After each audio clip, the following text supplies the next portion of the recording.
Today on Rappler.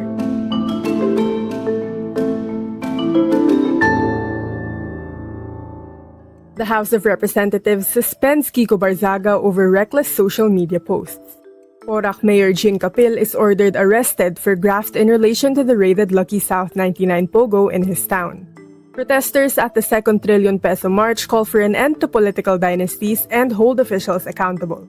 Cardinal David rejects the call for President Ferdinand Marcos Jr. and Vice President Sara Duterte to resign. When corruption wins, yung mga nakaupo lang ang nananalo!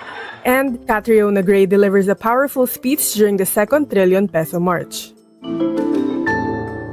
The House of Representatives suspends Cavite 4th District Representative Kiko Barzaga for 60 days for disorderly behavior. This over social media posts that his colleagues have found to be reckless.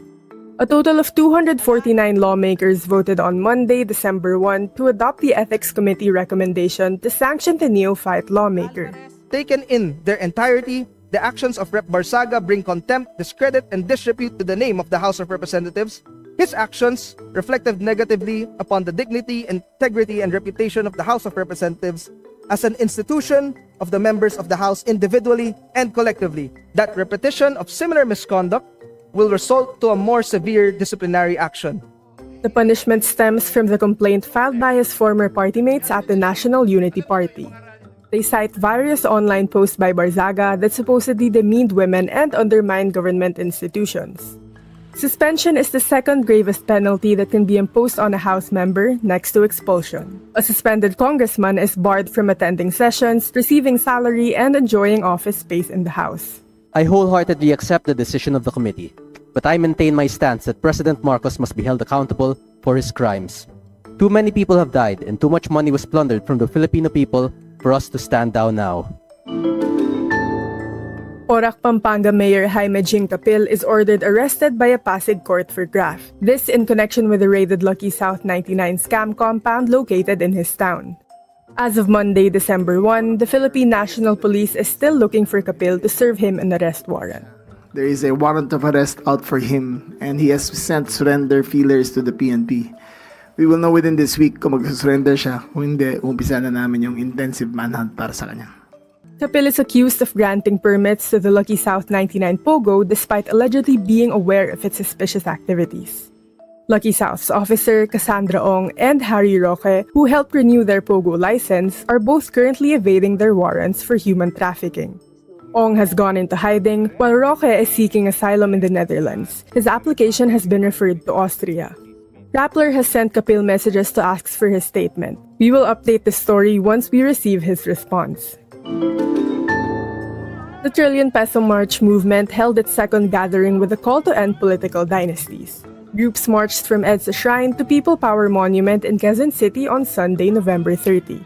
Protesters renewed calls to hold officials accountable for alleged anomalous flood control projects and to stop political dynasties. Sa lalong madaling panahon, inaasahan natin na dapat panindigan din ng gobyerno na kanilang certify as urgent ang ating anti-political dynasty bill. Alam naman natin itong korupsyon, mahigpit ang pagkatali sa usapin ng mga dynasty sa Pilipinas. Catholic priest Father Flavie Villanueva said their call grew louder as almost all dioceses in the country were with him. Patuloy paintigin ang paghanap ng katotohanan, ikulong ang lahat ng korap, ibalik ang salapi, patuloy ipasa at ipatupad ang anti-dynasty law.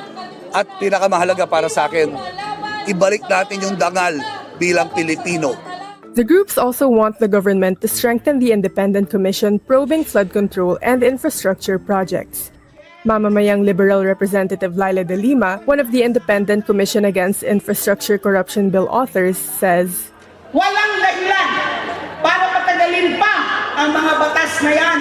Pero na lang kung kayo mismo ang mga ayaw ay may ayaw at natatakot na may sa batas ang mga yan.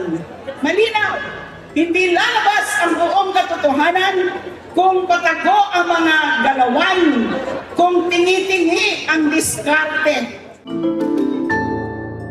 Speaking at the second Trillion Peso March at the People Power Monument in Quezon City, Cardinal David rejects the call for President Ferdinand Marcos Jr. and Vice President Sara Duterte to resign.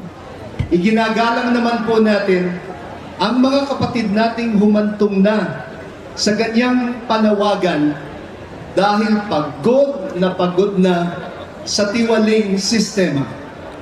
Pagod na rin naman tayo, hindi ba? Pero ang tanong natin sa ating mga kasama, kung resign all agad, ano ang alternatibo? Ano ang kasunod? The Cardinal explains that he fears the prospects of a transition council or a revolutionary government, even if it included Catholic bishops as members. His concerns are based on the belief that the country's highest officials would never voluntarily resign, if not by force. The resignation call is one key difference between the two major protests in Metro Manila on Sunday, November 30.